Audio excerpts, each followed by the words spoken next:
Hey everybody, welcome back to Balthazar's Pagan Garden. I am of course Frank, and today I have checked the video stats of the last video I put up, and I saw that not too many more views are coming in and nobody's commented. I actually, since filming this, have received several comments, so thank you all. However, on Facebook, Kat was nice enough to give me a comment regarding the state of the garden and concurred with my findings. It's time to take the garden down for the year for everything that should come down now, peppers and everything else. What I'm going to do is I'm going to go out into the garden. I'm going to show you what's there now, harvest what I can, review the harvest, turn it over, and maybe let it sit, maybe plant some stuff that needs to be planted now. So why don't we go ahead and head out there and we'll see what we can do. Okay, we're outside. I'm going to take you on a tour before I do anything, harvesting or anything. You're probably going to see the harvest and fast forward because there's not a lot, but there's enough that it will take too long on video. So let's start out by looking around. As you can all see, the peppers, some of them are still doing good. I don't have the ability this year to bring them into my grow room and grow them over winter because, unfortunately, with the weather, I haven't made enough produce to get my wife to agree to that. So I'm going to have to wait on that. But so everything's coming out. But we do have peppers, some peppers. We have some sweet peppers and some hot peppers and whatnot. We have potatoes we can pull. We have some lettuces, which right now don't look so good because they're in the heat of the sun. But I looked at them last night and they're doing really good. So I'm going to pull those. And then the bed does have some stuff that will stay, like the spinach and the clusters there. Right there.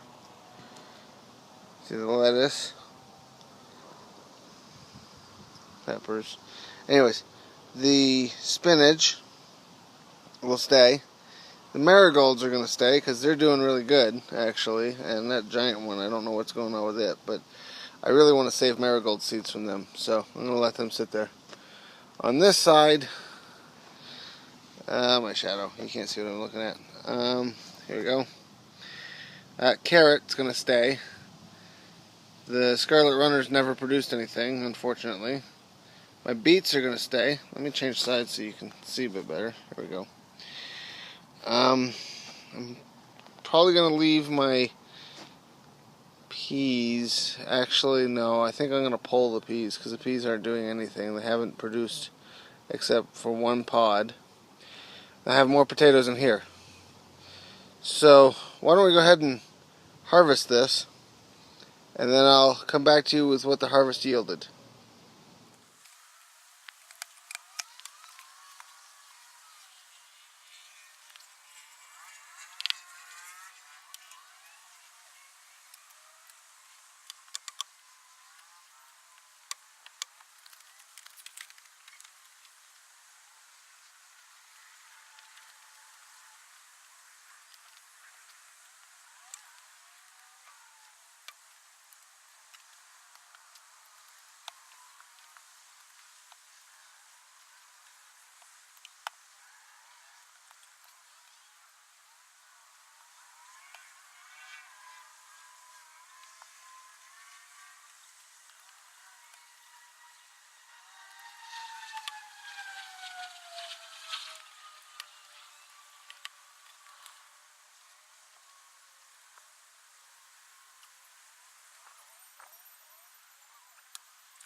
And now for the moment of truth.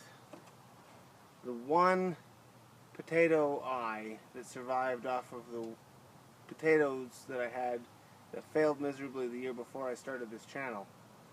This one potato eye represents the genetic lineage of Maine potatoes here in Colorado. I believe it's a Kennebec. I'm not 100% sure, but it's definitely a traditional thin-skinned, white-fleshed, delicious, not too starchy potato. Let's see if we got something coming up from it. See if we get some decent potatoes.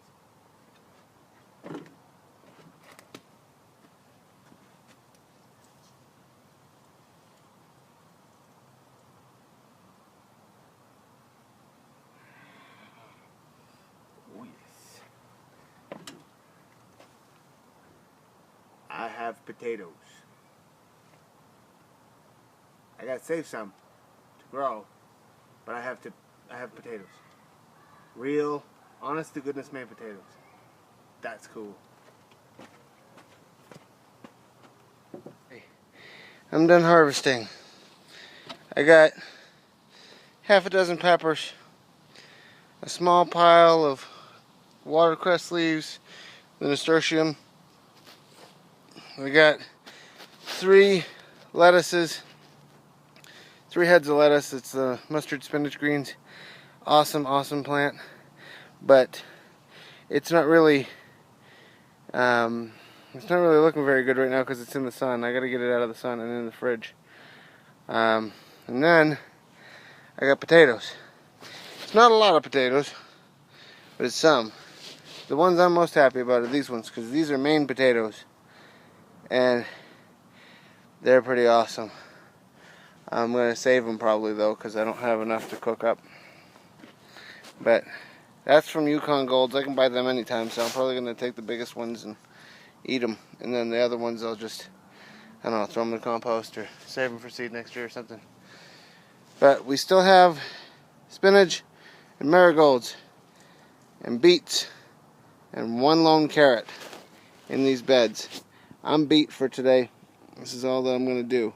So, I am some kind of tired. That was a lot of work. And yeah, I got some stuff. I didn't get a lot of stuff, I got some stuff. But some stuff's better than no stuff. So, this year's garden, I would consider a failure. But the goddess wasn't in my favor this year, so not entirely my fault. You know, so I'm going to try again next year. The soil will be better. The weather hopefully will be better. And with the projects I'm planning on doing, I'm definitely going to have a better time. Because, hell, I might as well tell you, one of the projects I'm going to do is I'm going to build my compost tea brewer. The one I was talking about at the beginning of this whole thing. The 55-gallon homemade tea brewer. I'm going to build it. I'm going to use it. I'm going to use it every week. Regularly. Maybe twice a week if I have enough compost tea. So, I'm hoping that works out. I'm hoping that that will amp up the growth in this garden bed a lot. And keep the soil moist a lot better. Also, when I turn these beds over, it should help a lot too. Because the beds are very uneven. The top dries out really fast and the bottom stays moist. This fall I'm going to be piling a bunch of leaves in there, and in the spring I'm going to till it all in. I'm going to get it established, and then I'm going to cover the whole thing again. Hopefully. I mean, that's my plan. I'll look around town for some free leaves. But that's what I'm doing.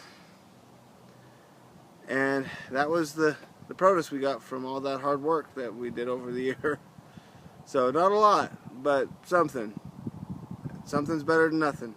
And listen, if you're starting a new garden, if you're watching this thinking, I think I'm going to start a garden, but I want to know what it's like to start a vegetable garden for the first time.